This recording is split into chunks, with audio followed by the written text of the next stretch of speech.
প্রতি সকালে দিদির চিৎকারে ঘুম ভাঙে চিনির। বিরক্ত লাগলেও প্রতিবাদ করার উপায় নেই। বাড়িসুদ্ধ সবাই তখন এ ব্যাপারে দিদির পক্ষে।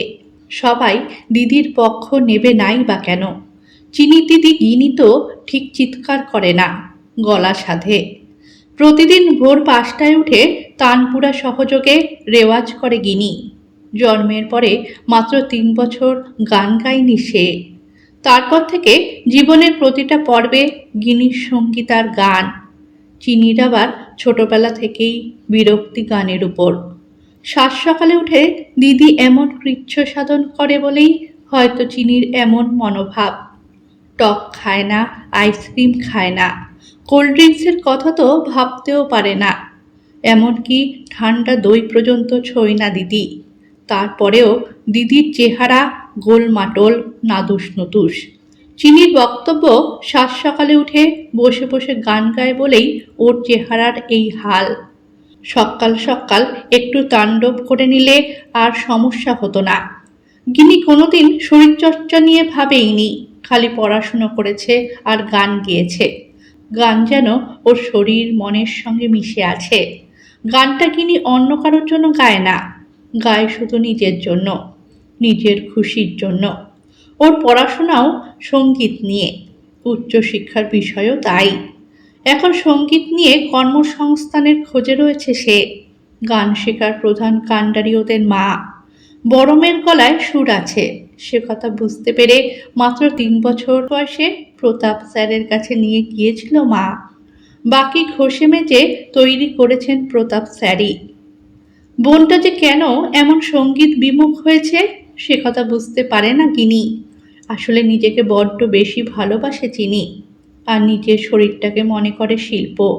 সে শিল্পকে রক্ষায় সদা সচেষ্ট সে। তার জন্য সব খাবার সে খায় মেপে মেপে। কোনোদিন যদি বা গুড়পাক হয়ে গেল, তাহলেই পরদিন অতিরিক্ত ঘাম ঝরাবে সে। চিনির বয়সে অন্য মেয়েরা যখন বিরিয়ানি, মোমো, পিৎজা খেয়ে মন ভরায়, ও তখন খায় টক দই আর শশা। বন্ধু বান্ধবদের মধ্যে কেউ ওকে খাওয়া নিয়ে খোঁটা দিলেও কিছু এসে যায় না কিনির বোনের।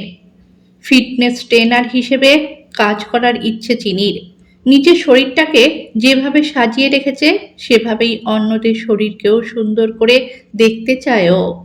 এই ফিটনেসের ভূতটাও চিনির মাথায় খুব ছোট্টবেলায় ঢুকিয়েছিল ওর মাই। রোগা পটকা পুচকে চিনি ছিল ভারী রুগ্ন। তাকে শরীরচর্চা কেন্দ্রে নিয়ে গিয়েছিল মা। সেই শুরু। আর শরীরচর্চা একদিনের জন্যও বন্ধ হয়নি। তাছাড়া দুষ্টু ছোট মেয়ে শান্ত হয়েছিল যোগ ব্যায়াম করে। তারপর থেকে মনোনিবেশ করার জন্য আর শরীর চর্চা করার জন্য চিনির প্রিয় বন্ধু যোগ। এসবের মধ্যে পড়াশুনো আর স্বাভাবিক জীবনযাপন ব্যাহত হয়নি কোনো দিন। মা সব কাজে সবসময় উৎসাহ জুগিয়ে গেছে দুই মেয়েকে। ওদের গান হোক বা শরীরচর্চা, সবেতেই মা তাদের একনিষ্ঠ সমর্থক। এগিয়ে চলার পথে বাবাকে ওরা তাই খুঁজে পায়নি। ওদের স্কুলের সব পিটিএমে গেছে মা, ঘুরতে নিয়ে গেছে মা, সবেতেই মা। বাবার প্রতি তাই সেই আবেগটাই তৈরি হয়নি দুই মেয়ের। বাবা যেন পরিবারে থাকা একজন অতিরিক্ত ওদের মহিলা পরিচালিত পরিবার বৃত্তে। কদিন আগে বাবার ঘরে ঢুকে একটু অবাক হয়েছিল কিনি। স্বভাবে গোছানো রুচিশীল বাবার নিজস্ব ছোট্ট ঘরখানাকে কেমন যেন ছন্নছাড়া লেগেছিল ওর। জানতে চেয়েছিল ঘরটাকে এমন অগোছালো করে রেখেছে কেন বাবা। গোছানোর মতো আর ইচ্ছে থাকে না রে এখন মা। গিনির মনে পড়ে যায় বহু বছর আগে যখন ঠাম্মা চলে যায়, তখন চিনি স্কুলেও ভর্তি হয়নি। গিনি সবে বড় স্কুলে ভর্তি হয়েছে। বাবা খুব ভেঙে পড়েছিল, চুল আঁচড়াতো না, খোঁচা খোঁচা দাড়ি রেখেছিল। এমন বাবাকে ওর একটুও ভালো লাগেনি। ছোট্ট গিনি বাবাকে জিজ্ঞেস করেছিল, তুমি এমন নোংরা হয়ে আছো কেন গো? বাবা কান্না ভেজা গলায় অল্প হেসে বলেছিল, আমার মা তো আকাশের তারা হয়ে গেছে। এখন আমার সব কাজকর্ম আর পরিষ্কার করে দেবে কে? আমি তো আছি। এখন থেকে আমি তোমার মা, সব কিছু আমি গুছিয়ে দেব। বাবা সেদিন ছোট্ট গিনিকে জড়িয়ে খুব কেঁদেছিল। তারপর থেকে দুজনে মিলে ঘর গোছাতো। অফিস থেকে ফিরলে গিনি বাবার বাড়ির জামা কাপড় এগিয়ে দিত। সারাক্ষণ লেপ্টে থাকতো বাবার সঙ্গে যতক্ষণ বাবা বাড়িতে থাকতো। অনেকদিন চলেছিল এই অভ্যাস। কবে কি করে সেসব বন্ধ হয়ে গেল গিনি মনে করতে পারে না। একটু বড় হয়ে ওরা দু বোন বাবার সঙ্গেই শুধু ঠাকুর দেখতে যেতে চাইতো পুজোর সময়। মা এটা ওটা সেটা খেতে বারণ করতো নানান কারণে। নাগরদোলা মেরিগো রাউন্ড চড়তে বারণ করতো। বাবা বলতো পুজোর কটা দিনই তো, আনন্দ করুক। মা বলতো শরীর খারাপ হলে দেখবে কে। বাবা বলতো কিচ্ছু খারাপ হবে না, আমি তো আছি। অদ্ভুতভাবে সত্যি খারাপ হতো না শরীর। আর অল্প স্বল্প পেট খারাপ বা সর্দি কাশি হলে বাবাই টুকটাক ওষুধ দিয়ে সেটা সামলে দিত। তখন বাবাকে সুপার হিরো মনে হতো দু বোনের। আস্তে আস্তে বড় হয়ে গেল দু বোন, আর একসঙ্গে ঠাকুর দেখতে যাওয়া হয় না। পুজোয় বাবা বাড়িতে থাকলেও হয় না, তবে এখনো বড় ফান্ডিংটা বাবাই করে। সেটা বাবার কর্তব্য মনে করে আর গুরুত্ব দেয় না কেউ। চিনির প্রথম নাচের প্রতিযোগিতায় গেছিল বাড়ির সবাই। এক এক করে নাচ দেখাচ্ছিল সব বাচ্চারা। বাবার পাশে বসে দেখছিল গিনি। মা ছিল চিনির সঙ্গে। অন্যান্য বাচ্চাদের নাচও মন দিয়েই দেখছিল বাবা। এর নাচ ভালো হয়নি, ওরটা খুব ভালো, টুকটাক মন্তব্যও করছিল। একটু শেষের দিকেই স্টেজ পায় চিনি। অন্যান্য বাচ্চাদের মতো ওর নাচ শেষেও হাততালি দিয়েছিল সবাই। ওইটুকু চিনি স্টেজ থেকে দেখেছিল সবাই হাততালি থামিয়ে দেওয়ার পরও ওর বাবা একা একাই হাততালি দিয়ে চলেছে। গিনি পাশ থেকে থামিয়েছিল বাবাকে। সামান্য বিব্রত বাবা বলেছিল নিজের মেয়ের নাচ তো, তাই একটু বেশি উত্তেজিত হয়ে পড়েছিলাম। নিজের নাচে বাবার এত আনন্দ দেখে ভারী মজা পেয়েছিল দুষ্টু চিনি। সেই রাতে বাবাকে জড়িয়ে ঘুমিয়েছিল সে। বাবার চওড়া বুকে অদ্ভুত এক নিরাপত্তা ছিল যেন। তারপর থেকে অনেকগুলো রাত ওই নিরাপত্তায় কেটেছিল। কেমন করে কবে যে সেই নিরাপদ বুকটা মাথার নিচ থেকে সরে গেল জানে না চিনি।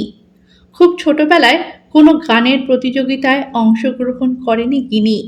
ওর মাস্টার মশাই চাইতেন না। উচ্চ মাধ্যমিকের পর তিনি একটি রাজ্য স্তরের গানের প্রতিযোগিতায় যেতে বলেন গিনিকে। ফাইনাল রাউন্ড পর্যন্ত উঠেছিল গিনি। সেদিন অনেক অভ্যাগতদের মধ্যে ছিলেন প্রতিযোগীদের শিক্ষক এবং মা বাবা। বিশেষ কারণে সেদিন উপস্থিত থাকতে পারেননি মাস্টার মশাই। গিনি জানতো বাবা ওর গানের কিছুই বোঝে না। সেদিন যখন রবীন্দ্রসঙ্গীতের রাউন্ড দুম করে জুড়ে দেওয়া হয় তখন ওরা বুঝেছিল বাবাও মেয়ের গান সম্পর্কে ওয়াকিবহাল। বাবাই বলেছিল রাগ ভিত্তিক বিপুল তরঙ্গরে গেয়ে দিতে। বলেছিল গানটা তোর গলায় বেশ ভালো লাগে, তাই গেয়েছিল গিনি।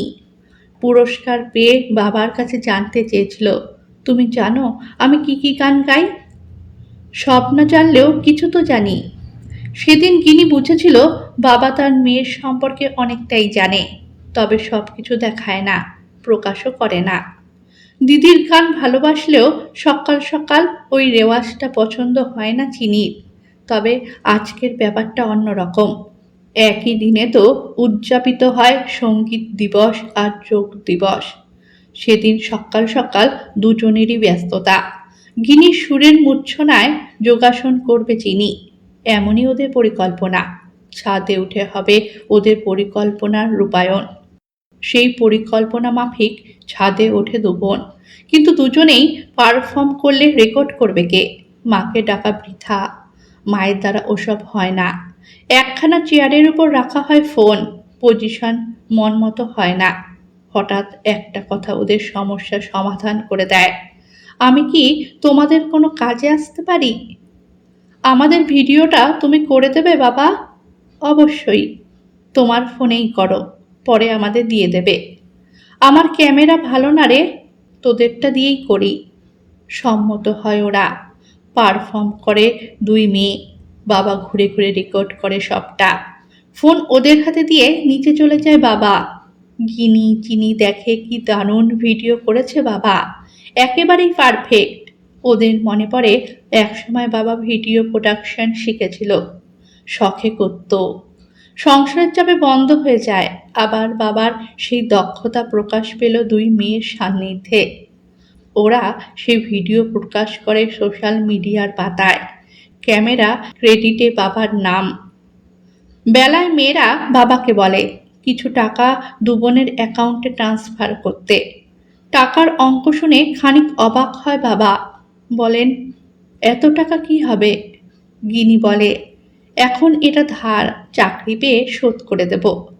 ঘন্টা কয়েকের মধ্যে অনলাইনে চলে আসে একটা দামি ফোন, যার ক্যামেরা বেশ ভালো, ভিডিও কোয়ালিটিও বেশ। বাবার কাছে গিয়ে সেই ফোন উপহার দেয় দুই মেয়ে। স্তম্ভিত বাবার চোখে তখন বিস্ময়, এটা কেন? তোমার ভিডিও শ্যুট করার জন্য। কদিন পর রিটায়ারমেন্ট হয়ে গেলে তুমি শুধু ভিডিওগ্রাফি করবে, ওটাই হবে তোমার কাজ। অনেকদিন আমাদের পেছনে সময় দিয়েছো, এবার নিজেকে দেখো। তোদের মনে আছে আমার শখের কথা? ভুলে গেছিলাম, আজ সকালে তুমিই মনে করিয়ে দিয়েছ। আমি তো তোদের কোনো খেয়ালই রাখি না, সব তো মাই করে। পেছনের শক্ত খুঁটিটা না থাকলে মেয়েদের মা একা একা ওদের দাঁড় করিয়ে রাখতে পারতো না গো। ওরা সব জায়গায় ঝুলেই থাকতো। সেই খুঁটিটা তো ওদের বাবাই, বলে ওঠে গিনির চিনির মা। দুই মেয়ে বলে তুমি আমাদের সব খেয়ালই রাখো বাবা, বুঝতে দাও না, হয়তো তুমি নিজেও বোঝো না। তাই তো প্রতি রাতে আর ভোরে আমাদের ঘরে এসে উকি মেরে যাও, আর দেখে যাও আমরা ঠিক আছি কিনা। কিছু অস্বাভাবিক লাগলে আবার মাকে জিজ্ঞেস করো কি হয়েছে। তুমি কি আমাদের ভয় পাও বাবা? এবার বিব্রত হয় বাবা, বলে আমি তো নিজের বাবাকে হারিয়েছি সেই 5 বছর বয়সে। জানি না বাবার কাজ কতটা, তাই নিজের মতো থাকি। তোরা নিজের জগতে থাকিস, কিন্তু তোরা ভালো আছিস কিনা জানতে ইচ্ছে করে সব সময়। ভালো না থাকলে মনে হয় সবটা ভালো করে দিই, কখনো পারি কখনো পারি না। মেয়েরা বলে তুমি আমাদের খুঁটি, সেই খুঁটি জড়িয়েই আমরা বেড়ে উঠছি বাবা। খুঁটির মাথায় একটা ছাউনিও আছে, সেটাই আমাদের জোর আবার ছায়াও। আর তোরা আমার খুঁটি শক্ত করার অবলম্বন। শেষে আর কিছু বলতে পারে না বাবা। ঠাকুমার মৃত্যুর পর বাবার চোখে আবার জল দেখতে পায় গিনি, তবে এই জল সেদিনের থেকে আলাদা, বুঝতে পারে।